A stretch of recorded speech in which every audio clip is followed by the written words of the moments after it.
মা বোন চ্যানেলে আপনাদের সবাইকে আরো একবার স্বাগত। আজকে আমাদের বিল্ডিং এর একজন হেল্পিং হ্যান্ডের সাথে আমরা কথা বলে নেবো। তো চলুন ইন্টারভিউ শুরু করা যাক। দিদি ভাই একটু শুনুন। কি হয়েছে বলুন? শুনুন না, আপনার সাথে কথা আছে, বলুন। আচ্ছা, আপনি এই বিল্ডিং এর কটা বাড়িতে কাজ করেন? 5টা বাড়ি কাজ করি। ও, তা কত স্যালারি পান আপনি মাসে? 22,500।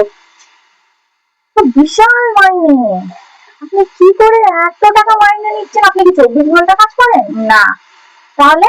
আমি সবার বাড়িতে বাসন মাজি, কারো বাড়িতে রান্না করি, বাচ্চা দেখছি, ঘর মুছি।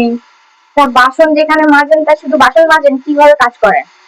ওই তো নেতাটা এরকম বুলিয়ে গামলার জলে চুবিয়ে তুলে দিই, হয়ে যায় বাসন মাজা।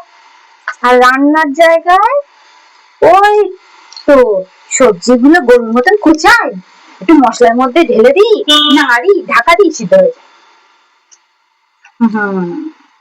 আর এই বাড়িতে আপনি ঘর মুছছেন, তাই তো? হ্যাঁ, এখানে ঘর মুছছি। ও, ঘর মুছতে মুছতে টাইম পাসও করছেন? হ্যাঁ, ঘর মুছতে মুছতে অন্য কাজও করি। আরে ঘর তো এইটুখানি, জাস্ট এরকম বুলিয়ে দিই, হয়ে যায়। আর বাচ্চা দেখাটা ভালোভাবে দেখেন তো নাকি?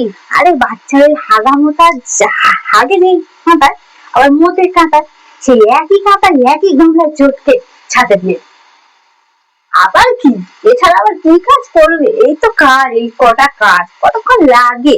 আপনাকে যে এত মাইনে দেয়, তাতে আপনি এরকম কাজ করেন? কোথায় মাইনে দেয়? কথা শুনিয়ে মাইনে হাফ কেটে নেয়। ও বাবা, ঠিক আছে, অনেক কাজ, যাই। হ্যাঁ বন্ধুরা, আজকে আমরা এই হেল্পিং হ্যান্ডের সাথে কথা বলে এটাই জানতে পারলাম, কর্পোরেটে যারা জব করে তাদের থেকে অনেক বেশি, অনেক ভালো ইনকাম করে এনারা।